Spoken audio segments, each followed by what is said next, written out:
Hello प्यारे साथियों, स्वागत है आपके अपना YouTube channel GK and GS मस्ती में।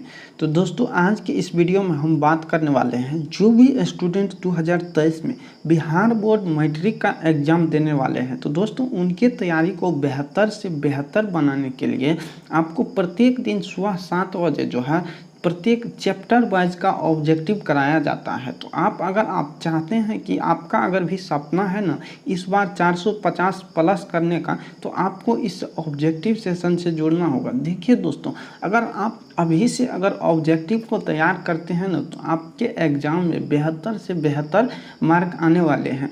आप सोचते होंगे कि हम जो है ऑब्जेक्टिव को बाद में तैयारी कर लेंगे। प्यारे साथियों, आपको बता देना चाहता हूँ कि ऐसा नहीं होता है। अभी से अगर आप इस तरह से अगर 30-30 डोज को आप प्रत्येक दिन लेते हैं, तो आपके ऑब्जेक्टिव जो है प्रत्येक जुबान पे होगा और आपके एग्ज़ाम में एक भी ऑब्जेक्टिव नहीं छूटेगा।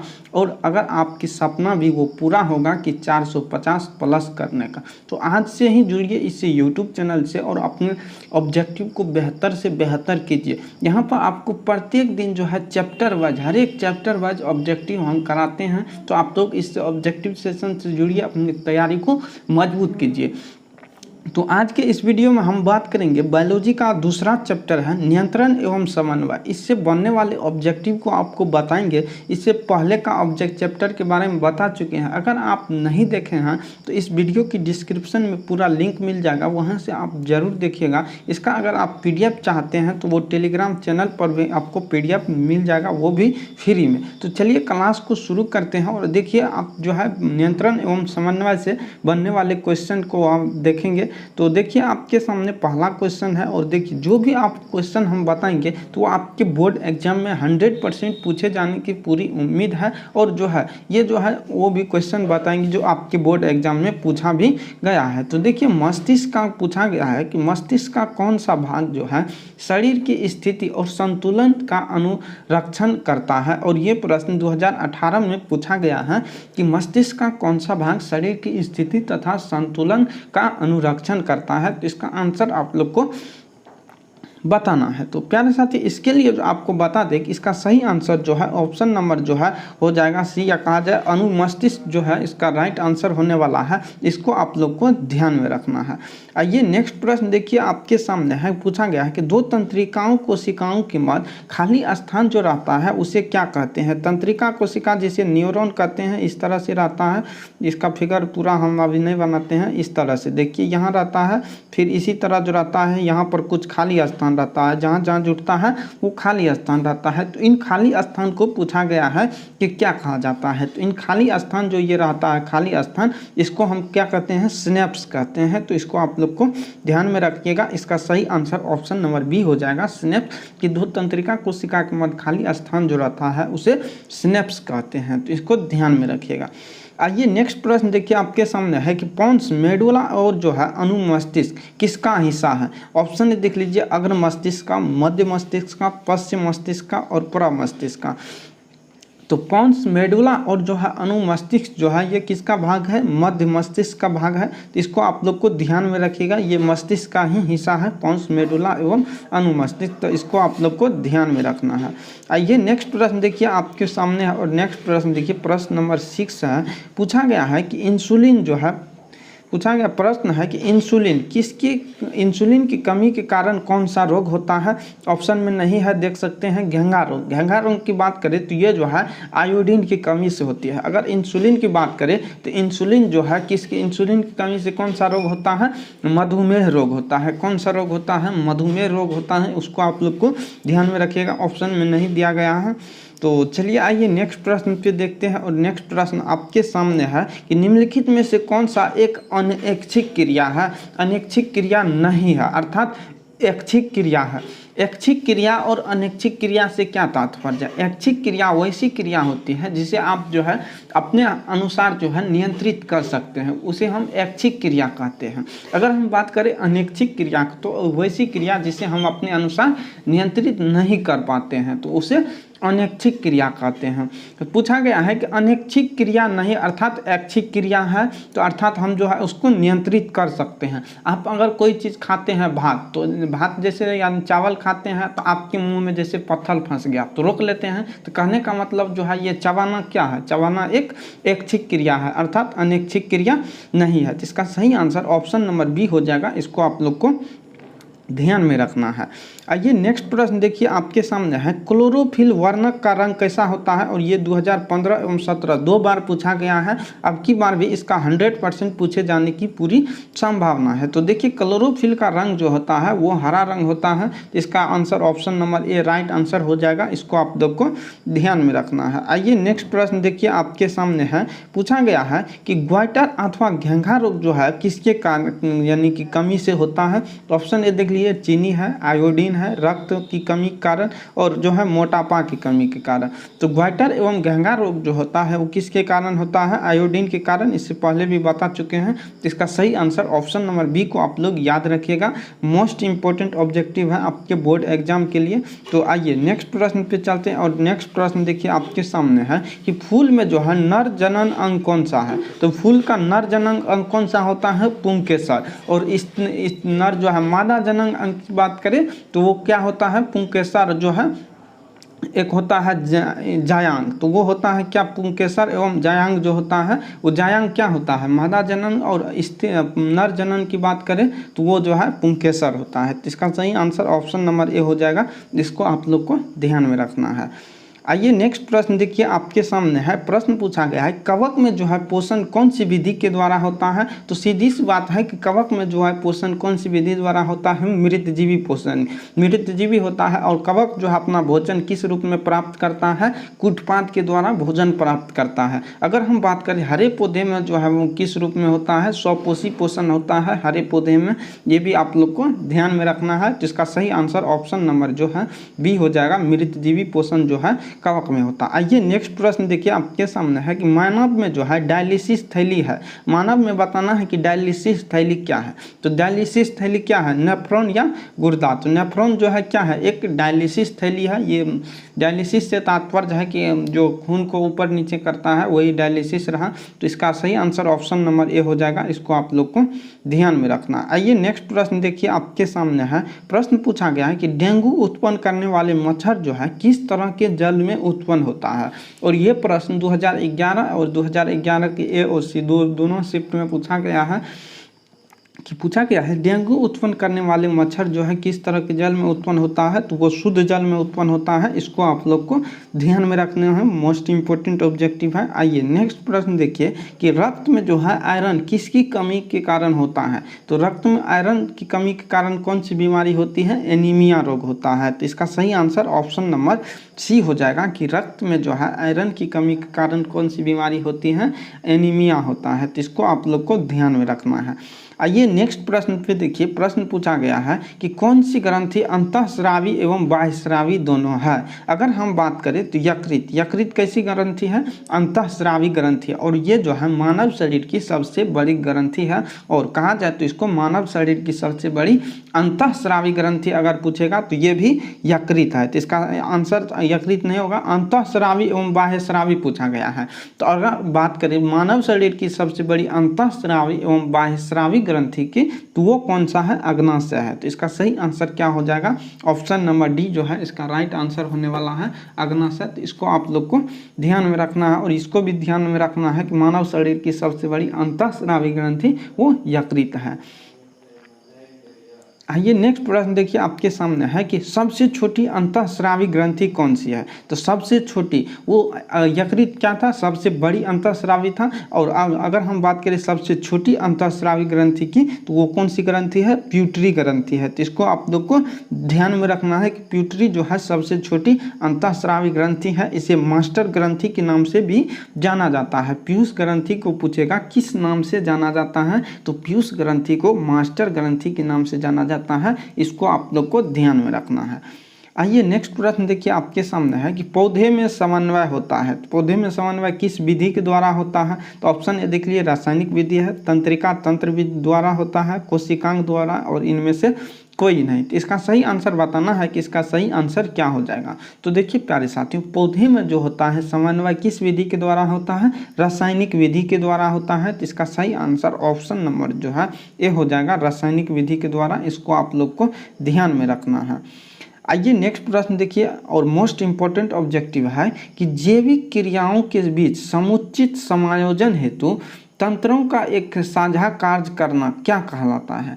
पूछा गया है कि जैविक कार्यों के बीच समुचित समायोजन हेतु तंत्रों का एक साझा कार्य करना क्या कहलाता है? समन्वय कहलाता है। क्या कहलाता है? समन्वय कहलाता है। तो इसका सही आंसर क्या हो जाएगा? ऑप्शन नंबर जो है बी इसका राइट आंसर होने वाला है। इसको आप लोग को ध्यान में रखना है। तो चलिए आइए नेक्स्ट प्रश्न पे चलते हैं। नेक्स्ट प्रश्न देखिए आपके सामने है कि नस्ल कोशिका पाई जाती है। आपको बताना है कि नस्ल कोशिका जो है किसमें पाया जाता है। ऑप्शन ए देख लीजिए, नेफ्रॉन है, न्यूरॉन है, उसके बाद देख लीजिए न्यूक्लियस है, और जो है नर्व्स है। तो आपको इसका सही आंसर जो है बताना है कि नस्ल कोशिका जो है इसका सही आंसर क्या होने वाला है। तो प्यारे साथियों, इसका सही आंसर की अगर हम बात करें तो सही आंसर हो जाएगा ऑप्शन नंबर बी जो है एकदम राइट आंसर होने वाला है, न्यूरॉन। इसको आप लोग को ध्यान में रखना है कि नस्ल कोशिका जो है वो न्यूरॉन में पाई जाती है। आइए नेक्स्ट प्रश्न पे चलते हैं, और नेक्स्ट प्रश्न देखिए पूछा गया है कि मस्तिष्क में विभिन्न सूचनाओं किस रूप में संचित होती है। प्रश्न है कि मस्तिष्क में जो है विभिन्न सूचना किस रूप में संचित होती है। तो इसका सही आंसर क्या हो जाएगा? मस्तिष्क में जो है विभिन्न सूचना उद्दीपन के रूप में संचित होती है। तो इसको आप लोग को ध्यान में रखना है। ये भी आपकी बोर्ड एग्जाम के लिए मोस्ट इंपॉर्टेंट ऑब्जेक्टिव है। नेक्स्ट देखिए कि उच्च स्तरीय जंतु में जो होता है तंत्रिका तंत्र का निर्माण होता है। ऑप्शन ए देख लीजिए मस्तिष्क के द्वारा, ऑप्शन बी देख लीजिए मेरुरज्जु के द्वारा, ऑप्शन सी विभिन्न प्रकार की तंत्रिकाओं के द्वारा। तो इनमें से सभी। तो देखिए प्यारे साथियों, मस्तिष्क उच्च स्तरीय जंतुओं में जो होता है तंत्रिका तंत्र का जो है निर्माण होता है। ये सारी जो है तंत्रिका तंत्र का ही भाग है। विभिन्न प्रकार की तंत्रिका तंत्र, मस्तिष्क और मेरुरज्जु, ये सारी जो है तंत्रिका तंत्र का एक भाग ही है। तो इसका सही आंसर जो है ऑप्शन नंबर डी हो जाएगा, इनमें से सभी के द्वारा, अर्थात ये सभी जो है तंत्रिका तंत्र का एक भाग ही है। तो इसको आप लोग को ध्यान में रखना है। आइए नेक्स्ट प्रश्न देखिए कि रक्त में जो है कैल्शियम की मात्रा का नियंत्रण निम्नलिखित में से किस अंतःस्रावी ग्रंथियों द्वारा होता है। प्रश्न पूछा गया है कि रक्त में जो है कैल्शियम की मात्रा का नियंत्रण निम्नलिखित में से किस अंतःस्रावी ग्रंथियों द्वारा होता है। ऑप्शन ए देख लीजिए एड्रिनल है, थायराइड है, उसके बाद पैराथायराइड है और अंडाशय है। तो इसका सही आंसर आप लोग को छाप देना है कि रक्त में जो है कैल्शियम की मात्रा का नियंत्रण निम्नलिखित में से किस अंतःस्रावी ग्रंथि के द्वारा होता है। तो इसका सही आंसर हो जाएगा ऑप्शन नंबर सी, पैराथायराइड के द्वारा। तो इसको आप लोग को ध्यान में रखना है। आइए नेक्स्ट प्रश्न देखिए कि वृषण द्वारा स्रावित हार्मोन को क्या कहते हैं। वृषण अर्थात नर हार्मोन होगा। तो नर हार्मोन कौन सा है? टेस्टोस्टेरोन कौन सा हार्मोन है? एक नर हार्मोन है। और प्रोस्टोजोन और एस्ट्रोजन ये कौन सा हार्मोन है? ये दोनों जो है ये दोनों मादा हार्मोन है। तो इसको आप लोग को ध्यान में रखना है। ये जो है ये टेस्टोस्टेरोन जो है ये वृषण द्वारा स्रावित हार्मोन है। तो इसको आप लोग को ध्यान में रखना है।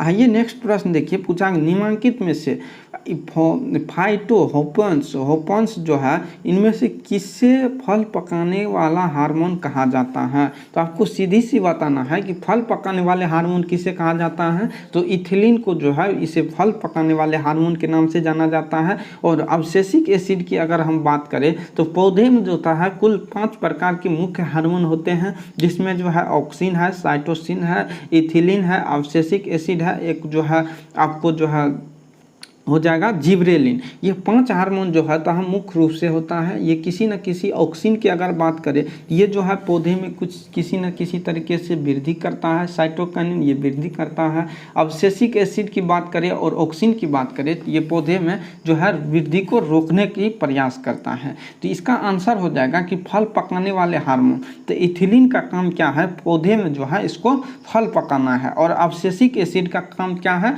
कि पौधे को जो वृद्धि होता है है अगर परिपक्व हो जाता है तो उसके वृद्धि को रोकने का काम करता है। ऑक्सिन जो है ये फूल खिलने या फूल बनने में मदद करता है और जो है ये वृद्धि भी करता है, यानी कि पौधे की जो वृद्धि होता है वो करता है। साइटोकाइनिन जो है ये कोशिका विभाजन पौधा के जो है इसके साथ जिबरेलिन जो है इसके साथ ऑक्सिन के साथ मिलकर कोशिका विभाजन में मदद करता है। तो इसको आप लोग को ध्यान में रखना है और इसका सही आंसर ऑप्शन नंबर बी हो जाएगा। इसको भी आप लोग को ध्यान में रखना है। आइए नेक्स्ट देखिए कि न्यूरॉन के किस भाग में संवेदना का विद्युत आवेश में परिवर्तन होता है। पूछा गया है कि न्यूरॉन के किस भाग में संवेदना का विद्युत आवेश में परिवर्तन हो जाता है। तो इसका सही आंसर बताना है कि न्यूरॉन के किस भाग में संवेदना का विद्युत आवेश में परिवर्तन हो जाता है। तो इसका सही आंसर ऑप्शन नंबर ए हो जाएगा साइटोन। आप न्यूरॉन में पढ़े होंगे साइटोन, एक्सॉन, डेंड्रॉन, ये सारी साइटोन में आप पढ़े होंगे, तो यही है। तो आइए नेक्स्ट देखते हैं। नेक्स्ट देखिए कि कलियों की वृद्धि एवं बीजों के अंकुरन को रोकने वाला हार्मोन। अभी आप लोग को बताएं कि कलियों की वृद्धि और जो है कली मतलब पुष्प कहा जाए तो वृद्धि एवं जो है बीजों के अंकुरन को रोकने वाला हार्मोन कौन सा है? अब्सेसिक एसिड। एक ऐसा ही हार्मोन है जो पौधे में किसी न किसी चीज़ को जो है रोकने का प्रयास करते हैं, वृद्धि को रोकने का प्रयास करते हैं। तो इसको आप लोग को ध्यान में रखिएगा। ये जिबरेलिन जो है फूल खिलने में मदद करता है, बौने पौधे को लंबा करता है, तो इसको आप लोग को ध्यान में रखना है। आइए नेक्स्ट प्रश्न पे चलते हैं और नेक्स्ट प्रश्न देखिए पूछा गया है कि एक नर हार्मोन क्या है। तो नर हार्मोन अभी बताए हैं। नर हार्मोन कौन सा है? टेस्टोस्टेरोन जो है एक नर हार्मोन है। TSH हार्मोन जो है ये पीयूष ग्रंथि से स्रावित हार्मोन है और एस्ट्रोजन की बात करें तो ये मादा हार्मोन है। तो इसको आप लोग को ध्यान में रखना है। आइए नेक्स्ट प्रश्न देखिए मस्तिष्क उत्तरदायित्व है। तो मस्तिष्क किसके लिए? सोचने के लिए भी उत्तरदायित्व है, हृदय स्पंदन के लिए भी है, शरीर संतुलन के लिए है। तो इसका सही आंसर क्या हो जाएगा? इनमें से सभी। तो इसको आप लोग को ध्यान में रखना है कि मस्तिष्क जो है सोचने, हृदय स्पंदन और शरीर के संतुलन बनाए रखने के लिए उत्तरदायित्व है। आइए नेक्स्ट प्रश्न पे चलते हैं और नेक्स्ट प्रश्न देखिए आपके सामने है। पूछा गया है निम्नलिखित में से कौन सा पादप हार्मोन है? अगर हम बात करें तो इंसुलिन जो है ये कहाँ से स्रावित होता है? अग्नाशय की बीटा कोशिका से। अर्थात ये जो है अग्नाशय मानव शरीर में पाया जाता है। ये पादप हार्मोन नहीं है, ये मानव हार्मोन है। थायरोक्सिन, तो थायरोक्सिन जो है थायराइड ग्रंथि से स्रावित हार्मोन है, ये गले में रहता है। तो ये भी जो है मानव हार्मोन है, पादप हार्मोन नहीं है। एस्ट्रोजन की बात करें तो ये भी जो है कहाँ पाया जाता है? मादा हार्मोन है, तो ये भी नहीं है। अगर हम बात करें साइटोकाइनिन की तो साइटोकाइनिन कौन सा हार्मोन है? एक पादप हार्मोन है। तो इसका सही आंसर ऑप्शन नंबर डी हो जाएगा साइटोकाइनिन। इसको आप लोग को ध्यान में रखना है। आइए नेक्स्ट प्रश्न पे चलते हैं। नेक्स्ट प्रश्न पूछा गया है कि हमारे शरीर में विभिन्न जैविक कार्यों का नियंत्रण होता है। ऑप्शन ए देख लीजिए तंत्रिका द्वारा, रसायन द्वारा, तंत्रिका और रसायन दोनों के द्वारा, इनमें से कोई नहीं। अगर हम बात करें हमारे शरीर में जो है विभिन्न कार्य होता है, जैसे जो भी कार्य हो तो उसका जो है नियंत्रण किसके द्वारा होता है? तंत्रिका एवं रसायन। जो भी हार्मोन है वो क्या है? एक रसायन है। तो इन सारी क्रिया के जो है किसके द्वारा होता है? तंत्रिका एवं रसायन के द्वारा। तो इसका सही आंसर ऑप्शन नंबर सी हो जाएगा। तंत्रिका एवं रसायन दोनों के द्वारा जो है विभिन्न शरीर में जो है विभिन्न जैविक कार्यों का नियंत्रण होता है। तो इसको आप लोग को ध्यान में रखना है। आइए नेक्स्ट प्रश्न देखिए अब्सेसिक एसिड किस तरह का रसायन है? ऑप्शन ए देख लीजिए ऑक्सिन की तरह है, जिबरेलिन की तरह है, साइटोकाइनिन की तरह है, और यहाँ देख लीजिए ऑप्शन डी में पूछा गया है वृद्धि रोधक। वृद्धि रोधक है या आपको बताना है, अभी बताना है कि ऑक्सिन जो है क्या करता है? पौधे में किसी न किसी तरह से पौधे को क्या करता है? वृद्धि को रोकने का प्रयास करता है। तो ऑक्सिन अब्सेसिक एसिड कैसा हार्मोन हो जाएगा? वृद्धि रोधक हार्मोन हो जाएगा। तो इसको आप लोग को ध्यान में रखना है कि ये जो है कैसा हार्मोन हो जाएगा? वृद्धि रोधक हार्मोन हो जाएगा। तो इसका सही आंसर ऑप्शन नंबर जो है डी को ध्यान में रखिएगा। अब्सेसिक एसिड जो है एक वृद्धि रोधक हार्मोन है। नेक्स्ट प्रश्न देखिए आपके सामने है कि बीज रहित पौधों के उत्पादक में सहायक होता है। अर्थात बीज रहित पौधों जो होता है उसके उत्पादक में सहायक कौन सा होता है? ऑप्शन ये देख लीजिए दिया है साइटोकाइनिन, ऑक्सिन, जिबरेलिन, ऑक्सिन एवं जिबरेलिन। तो बीज रहित पौधों के उत्पादन में जो है ये ऑक्सिन एवं जिबरेलिन ये दोनों जो है सहायक होता है। तो इसका सही आंसर हो जाएगा ऑप्शन नंबर डी जो है ऑक्सिन एवं जिबरेलिन ये दोनों सहायक होता है बीज रहित पौधों के उत्पादन में। तो इसका सही आंसर ऑप्शन नंबर डी को ध्यान में रखिएगा। तो इतना आज जो बताएं आप लोग को अच्छी तरह से याद भी हो गया होगा और आशा करते हैं कि आप लोग अच्छी तरीके से पढ़ते होंगे। तो आज की वीडियो में दोस्तों इतना ही। इसे नेक्स्ट की वीडियो में आप लोग को इसे नेक्स्ट का ऑब्जेक्टिव बताएंगे। तो दोस्तों ये आप लोग को कैसा लगा वो कमेंट बॉक्स में ज़रूर लिखिएगा। अगर हाँ दोस्तों इस यूट्यूब चैनल पर न्यू आते हैं तो आप एक बार चैनल को सब्सक्राइब जरूर कर लीजिएगा। आपसे एक रिक्वेस्ट करता हूँ, आप एक सपोर्ट के तौर पर कहता हूँ। अगर दोस्तों देखिए आपके लिए इतना मेहनत करते हैं, अगर आप एक सब्सक्राइब और लाइक नहीं करते हैं तो आप क्या कर सकते हैं वो आप ही सोच सकते हैं। तो दोस्तों ठीक है, बने रहिए इस यूट्यूब चैनल से और जो है अपनी तैयारी को बेहतर से बेहतर कीजिए, अच्छी तरीके से पढ़िए। देखिए दोस्तों अगर आप जैसे ये हम बताते हैं तो ये आप लोग 30 ऑब्जेक्टिव जो है 15 से 20 मिनट में आप लोग पढ़ लेते हैं। लेकिन वैसे अगर आप किताब लेकर बैठते होंगे तो आपको मन करता होगा कि 10 पढ़ लिए, चलिए आज जो है दूसरे सब्जेक्ट का। लेकिन ऐसे में आप लोग को फाइनली जो है वो याद नहीं हो पाता है, मैं भी जानता हूँ। तो आप लोग को जो है प्रत्येक दिन इसी तरह से 30-30 ऑब्जेक्टिव अगर ध्यान में लेते हैं तो आपको जो है अभी 6 महीना समय है आपके एग्ज़ाम को, 6 से 7 महीना है। तो इतना दिन में आपको हम पूरी किताब का ऑब्जेक्टिव कंप्लीट करा देंगे। तो ठीक है, बने रहिए इस यूट्यूब चैनल से और इसी नेक्स्ट के आने वाले वीडियो को ज़रूर देखिएगा, मोस्ट इम्पोर्टेंट होगा आपके एग्ज़ाम के लिए। तो ठीक है, धन्यवाद। इससे नेक्स्ट के आने वाले वीडियो में मिलेंगे। जय हिंद, थैंक यू।